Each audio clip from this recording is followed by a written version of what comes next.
everybody, hope you're all doing really well. It's the end of Pride Month, so I'm going to be rounding this off with the queer book tag. This is an original tag by the Sassy Library Fox, so definitely go check out her original video below. It's definitely a great watch and I'm really excited to do this tag. Obviously, you know, it's a really great way to sort of just talk about queer books and stuff. And you know, I love doing tag videos, it's a really great way to respond to prompts and stuff. So without any further ado, let's go. The first one is Female Strength, a book with a lesbian heroine, and for that I have gone for Master of Jinn. You follow Fatma, who is a sort of detective for the kind of like magical law enforcement in sort of 1800s sort of steampunk Cairo. And you know, I've not actually read a Master of Jinn yet. I've only read the first two novellas in the sort of Dead Jinn universe sort of thing. So I've read A Dead Jinn in Cairo and The Angel of Khan El Khalili. Definitely feel free to go check my Spirit Body review for Dead Jinn in Cairo. But yeah, she's a really great character and I absolutely cannot wait to actually read the sort of full book with her in it, and she's just a really great character to follow. Like, I absolutely love her so much, she's so cool. You know, I have a little bit of a crush on her, I think. She's just awesome, and yes, that's who I'm going to be picking for my lesbian heroine. Number 2 is Cinnamon Roll, a book with a adorable gay character, and I kind of had a hard time finding a sort of adorable gay character, because a lot of the kind of like characters that I have that are gay men are quite cool, quite interesting sort of characters. You know, not really many of them fall under the stereotype of sort of being quite sweet and cute. But I did remember that Bryce from Black Wings Beating is quite a sweet main character. I really enjoy him in this book, and he's out for something to prove. This is a book set in a world where falconry is sort of like really high, you know, a very important skill, and those who can catch all these birds and stuff are, you know, given quite good status. And you follow Bryce and his sister Kylie, who are trained falconers by their father, and Kylie sort of has the kind of like gift that Bryce wants with these birds, but she doesn't really want it. And then when his boyfriend is threatened, Bryce decides to go into the mountains to try and capture the legendary ghost eagle, and everything kind of goes from there. I do have a spoiler-free review for this one, for definitely feel free to go check that out. But yeah, he's just a really great character. Like I said, he's got something to prove in this book, and he's still just a really sweet guy who's just trying to save his boyfriend kind of thing. I really enjoyed reading about him. Cannot wait to continue the rest of this series, by the way. Like, I don't know why I haven't gotten around to reading it yet, because it's so good. 3 is Boys and Girls, a book with bi rep done right. Now I actually have a couple for this prompt. I have, first of all, Legendborn series by Tracy Dion. There are quite a lot of bisexual characters or bisexual coded characters in this book, and I really like the way that it's done. You know, nobody makes a big deal out of it. Somebody just mentions, oh, I went out with so-and-so and now I'm with so-and-so who's a different gender. You know, and like I said, it's not just one character, there's like at least 3 or 4, possibly even our main character as well, are all very much bisexual coded, and it's really great to see that. And I just really like the way that it is written in this book, because like I said, you know, they are just so casually thrown in there, it just makes it seem so normal, and we love that kind of representation. I'm also going to follow that up with the Gentleman Guide to Vice and Virtue series. I have here the sort of 3rd book in the series, which I haven't read yet, but I really want to. But in the first book we follow Monty, who is definitely bisexual, and the reason why I always point to this series as bisexual rep done right is because Monty is the absolute definition of bisexual disaster, and I love that. He's so funny, he gets into so much chaos, and he's definitely bi, and that's very unapologetically written in the book. So yeah, and I really just like the way that they explore that, and the way that they show that within the time period. Really great series, by the way. The second book then follows a sister who's asexual representation, which we love to see. And yeah, I can't wait to find out what this book's going to be about, because I picked it up ages ago, haven't had a chance to get to it yet, but I really do enjoy this series for all the queer reps that it has. 4, The Body and the Soul, a book with a transgender character. And for this one I have picked Sister Song by Lucy Holland, and this follows 3 siblings in sort of like, you know, 500 sort of AD Britain, sort of like south of England. And one of those characters, I say sibling for a reason, because they are actually a trans man, and this book is like really just follows their journey of their gender identity, and it very much parallels with their just identity in general and what place they have within their siblings, within their family, within their kingdom. You know, he's a really great character to follow, and you know, his sisters as well are really strong presences and strong voices in this story. It's a retelling of an old English ballad, The 12 Sisters, and it just does such a great job of depicting that medieval time, but then also bringing in things like, you know, trans people have always existed, and I like that we have that in this book, that we have this book that's like, yeah, this king from once upon a time, he was trans. Let's say that he was trans. Let's say that there was a gender fluid witch that taught him how to transition and helped him with that sort of thing. You know, really great book. I can't recommend it enough. It's just such good representation as well. I really, really enjoyed this one. I'm also going to throw in Her Majesty's Royal Coven. This is a sort of recent read for me, and it kind of follows modern sort of day witches that are almost like a branch of government and stuff, and this one character is a trans woman, and it does have some very interesting discussions about trans women, and particularly in the light of what's been going on, particularly in the UK with all of the transphobia and stuff that you see from certain high profile authors, and the kind of opinions that they have. And this book very much fighting back against that and being like, no, these are women and they deserve their place in women's spaces because they are women. And I really, really enjoyed seeing that narrative, particularly because it is just so upsetting to see people I know have the same opinions as, you know, certain high profile authors, and see loads of people, particularly in the UK, just sort of jump on that bandwagon and actually just make things 10 times worse for women. Because if you're making things worse for trans women, you're making things bad for women because trans women are women. It's not that hard.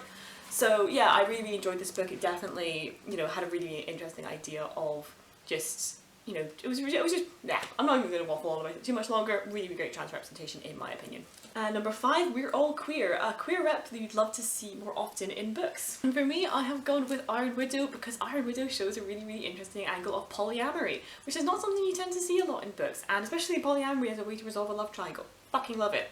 I really love the way it's explored in this book. I like the way that it, you know, how it's important to the narrative. I like how these characters all interact with each other before they kind of establish a relationship with all 3 of them. Really, really great stuff. I can't wait for the sequel with this, by the way. I'm so excited, oh my god. But yeah, I really just would love to see a lot more polyamory, especially healthy polyamory like what we have here. It was just a really, really nice fresh take on a lot of kind of like YA tropes that you kind of get a bit sort of like, you know, scunnered with after a while. 6, All About Pronouns, a book with a non-binary character. For that I've gone with Empress of Salt and Fortune, which follows a cleric who is non-binary. They use they them pronouns, and they sort of are travelling kind of around trying to just sort of record stories for the monastery that they come from, and they sort of stumble upon the recently deceased Empress's sort of palace where she lived when she'd been exiled. And one of her maidservants is there to start tidying up her things, and this maidservant then starts telling this cleric all these kind of like stories about the Empress and stuff, and it's through these sort of like small little stories that you actually kind of get an idea of the wider scheme of what the Empress was up to during her life. And yeah, really, really great book, really, really great non-binary character, and I like kind of what their gender freeness kind of means for their position and what their place in it in the world. I really, really want to continue reading this series as well. I do have a spoiler-free review for it, I believe, so definitely feel free to go check that out, but that was a really, really great book with a character that uses they, them pronouns exclusively. With 7, A Romantic Ace, a character that belongs to the Aro/Ace spec. And for that, I went for my Girl Roomie from Summerbird Blue. This is one of my favourite books, and really, really great story about this girl, Roomie, whose sister dies in a car crash that she and her mother both survive. And kind of try and cope with her grief and stuff, her mother sends Roomie away to Hawaii to live with her aunt until they kind of like just kind of start to understand their own feelings away from one another. And she's sort of dealing with the grief of the death of her sister, who she was very, very close to, and she sort of becomes friends with one of the boys next door and stuff, and it's kind of through him that she discovers that she's actually aromantic and asexual. Really, really great representation, and I like that this wasn't just what this book was about.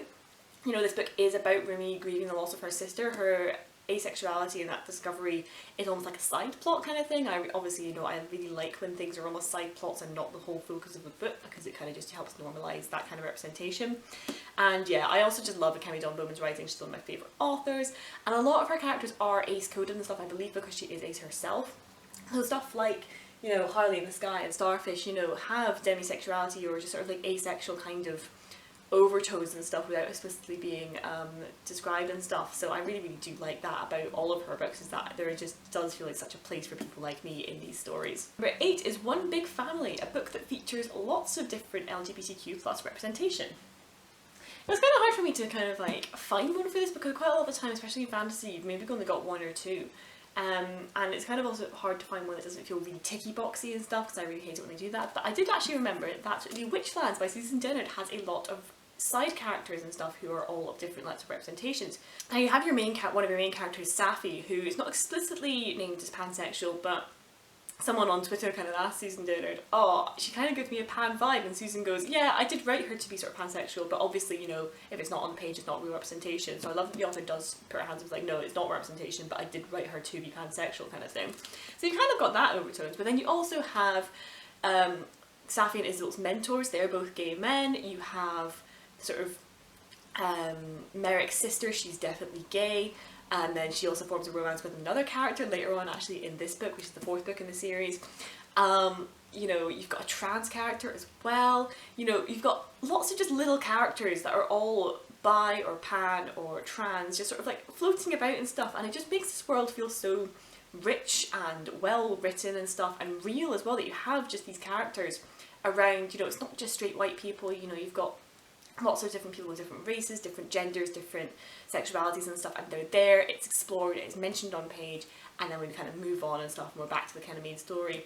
I really, really like that about this book. It does just kind of have such a sort of queer feeling to it, which obviously I love to read. It's probably one of the reasons why it's one of my favourite books as well, but I just really, really enjoy the way the representation is written in this book. And if you are interested in reading this book, I do have a whole week where I was gushing about The Witch's Hands last year, so if you want to go check any of that out, feel free. Because this is a really, really great series, and I think more people should be reading it. Number 9 is Sapphic Love, your favourite favourite FF couple. Now for me, that's definitely Lily and Catherine Last Night at the Telegraph Club. This is one of my sort of new favourite books that I've read, and you follow Lily, who's a Chinese-American girl in San Francisco in the 1950s, just discovering her sexuality and her love for her classmate Kath alongside her, when they start going to the gay nightclub, the Telegraph Club, and just kind of finding their community and finding their love for one another. Just such a sweet story, such a sweet romance, I just love it so much. It's so cute, I love it so much. Number 10 is Boys Love, your MMOTP, and for me I've got to go with Zach and Dorian from the Starless Sea. This is one of my favourite books of all time, and I just really, really love their relationship. I like how it's important to the story and stuff, but they're still their own characters outside of that, and it's just really, really well written, I think, as well, and I just really, really enjoy reading about these two together. Number 11, Sidekick, your favourite LGBTQ plus side character. Now for me, I have to go for Annika from the Infinity Court. She's almost like the sort of mum of the group and sort of one of the leaders of the revolution in this story, and she's gay, and I love that about her, and she's just so cool. And as well, in the 2nd book you kind of find out a little bit more about her relationship with this other women and stuff, because of stuff that happens, and it's really, really cool. If you don't know what the Infinity Court is about, I do have a reasons you should read the Infinity Court sort of video, but essentially it's about a girl who dies and wakes up in the afterlife, and just only to discover it's been taken over by a sentient AI, and she has to fight against them with the sort of human revolution before everything kind of goes to shit, and everything kind of goes from there. Really, really great book series, and you know, like I said, it's got some really great side gay characters, and Annika is just such a strong presence in that series, and I just love her so much. 12, Stealing the Show, an LGBTQ plus side character couple that rocks your socks. I have such a soft spot for Ryan and Alucard from Dark Shade of Magic series. I just really, really enjoyed their relationship and their characters. I really want to reread this series as well, especially since we're finally getting a continuation to the trilogy, so I'm really excited to see them again, because I did really just love their characters in this book. Number 13, Strong Beliefs, an LGBTQ plus book that deals with religion, and for that I went with Release by Patrick Ness. Patrick Ness is one of my favourite authors, and almost all of his books have got gay main characters, or at least some gay side characters, him being a gay man himself. And Release is very much a story set in a very religious state in America. It's about this boy who's the son of the sort of local priest or parish, and he's gay, and everything kind of just about that, about him sort of trying to deal with that and trying to deal with the beliefs that his town and his parents have sort of towards people like him, how, you know, scared he is being in the closet and stuff, and how unsafe he perhaps feels. Really, really great stuff, and very, very relevant. I think a lot of it is drawn from the author's own experience growing up in that sort of scenario, but a really fantastic book with a sort of overarching sort of like fantasy side plot going on the entire time as well, because Patrick Ness's books are refreshingly weird is how I always describe them. But yeah, it's a really, really great book, and it's definitely very, very relevant to gay teens in America, especially today. Number 14, Rainbows Everywhere, a book with an unapologetic cover. Now, I kind of got the idea that this one was supposed to be like, oh, it's got loads of like gay pride colours on it or something. I don't actually have any queer books that have like are ostentatiously gay, but I do have, I've mentioned it already, Her Majesty's Royal Coven, because this is just bright fucking yellow. You walk past this in the store, you're not going to walk past it, are you? You're just going to be like, whoa, that's bright. And as well, I've got the Fairy Loot edition and stuff, which is that kind of colour, and then you come underneath and it's like this shocking pink. It's absolutely gorgeous, and yeah, definitely just sort of almost screams at you to pick it up and read it because of just how brightly coloured it is. So yeah, that's what I'm going to go for an unapologetic cover. 15, Future Generations, your most anticipated LGBTQ plus releases. I did find out that this is a book called No Gods for Drowning coming out later this year, which sounds amazing. I am so excited for reading that one. It's about like I don't know, this world where the gods were sort of like stopping the monsters from pulling the city into the water, but now the gods are gone, so there's someone going around trying to like ritually bring them back or something, but then they find out that maybe you shouldn't be doing that or something. It just sounds so good. I'm so excited for it, and obviously it's got like, you know, sapphic romance going on and stuff. And then also, of course, Heavenly Tyrant, which is the sequel to Iron Widow, because Iron Widow, if you've read it, you know it left on such a fucking cliffhanger, holy shit. I need to know my babies are okay. I need to know my one baby specifically is okay, so if we could have that soon, that would be great, because I am so excited for that book. So excited. But anyway, I hope you enjoyed this tag video. Definitely go and check the original tag by Sassy Library Fox. I will leave that link below in my description. Have you read any of the books I've mentioned here? What did you think of them? Let me know below in the comments. What are some of your responses to any of these prompts? You know, what are some of your favourite characters and favourite gay couples in books? Let me know, I'd love to hear from you. If you've reached the end of this video, feel free to leave a like and feel free to subscribe. I post 2 videos a week. Thank you so much. Happy Pride Month. I'll see you next time.